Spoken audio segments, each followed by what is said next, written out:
Hidup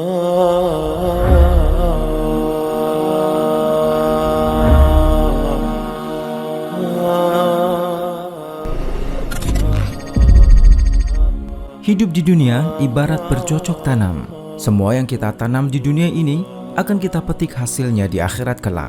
Semakin baik dan semakin banyak benih kebaikan yang kita tanam, maka indahnya panen raya sudah pasti akan kita rasakan.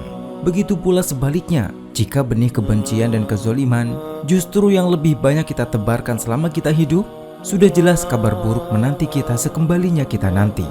Sungguh beruntung setiap muslim yang ketika ajal menjemput, dia pergi meninggalkan dunia dalam keadaan tanpa menyisakan kezoliman terhadap sesamanya.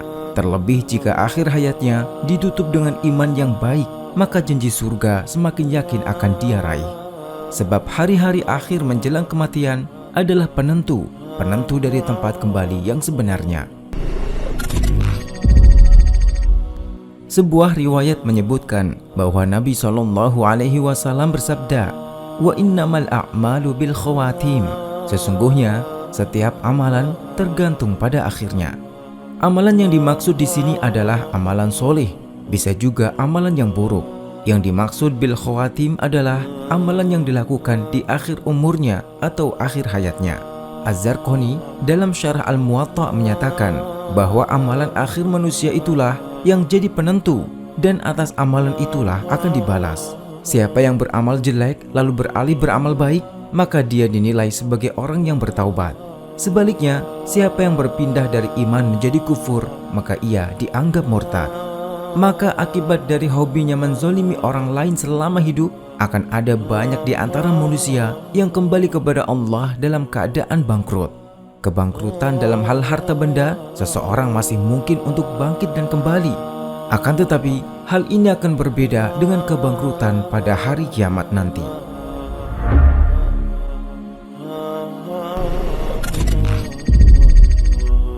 Hakikat orang yang bangkrut pada hari kiamat adalah orang yang membawa segudang amal kebaikan, tetapi dia membawa beragam kezaliman terhadap manusia, baik dalam bentuk merampas harta, melukai kehormatan, mencederai tubuh orang lain, atau melenyapkan nyawa orang tanpa alasan syar'i. Inilah yang dijelaskan oleh Rasulullah SAW dalam hadisnya.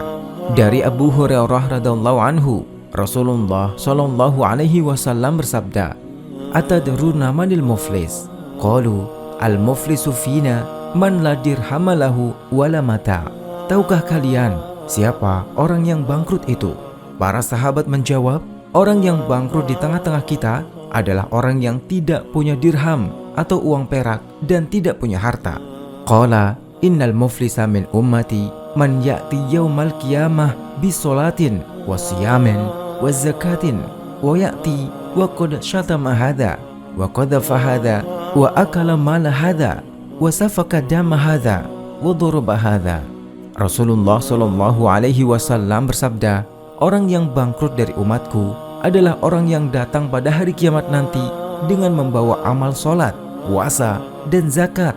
Namun ia telah mencerca seseorang, menuduh orang berzina, memakan harta orang, menumpahkan darah orang, dan memukul orang. Fayu'ta hadha min hasanatihi wa hadha min hasanatihi, fa in faniyat hasanatuhu qabla an yuqdama alaihi ukhidha min khotoyahum faturihat alaihi summa tariha finnar. Orang ini diberi amal kebaikannya, dan yang ini diberi dari kebaikannya. Apabila amal kebaikannya habis sebelum terbayar semua tanggungannya, dosa-dosa mereka yang dizolimi diambil lalu ditimpakan kepadanya. Kemudian dia dilemparkan ke dalam neraka.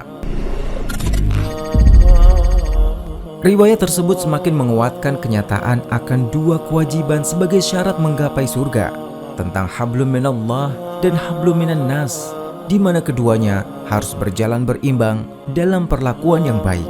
Kita tidak cukup menjadi ahli ibadah saja, sebab seorang ahli ibadah yang tidak menjaga lisannya, terbiasa mengumbar aib saudaranya, atau bahkan mudah menyakiti orang lain dengan tangannya, semua itu akan menjatuhkan nilai ibadah yang sudah dia kumpulkan selama hidup di dunia. Demikian pula sebaliknya, hidup tidaklah cukup hanya dengan anggapan bahwa yang penting baik dengan orang lain, tidak menyakiti, dan tidak mengganggu sesama, gemar berbagi hingga meringankan beban orang lain di dunia. Semua kebaikan itu, jika tidak diimbangi dengan upaya menjadi seorang muslim yang taat pada aturan agama, menjalankan yang wajib dan meninggalkan yang dilarang, maka kebaikan itu akan rusak oleh iman yang tidak dirawat selama hidup di dunia.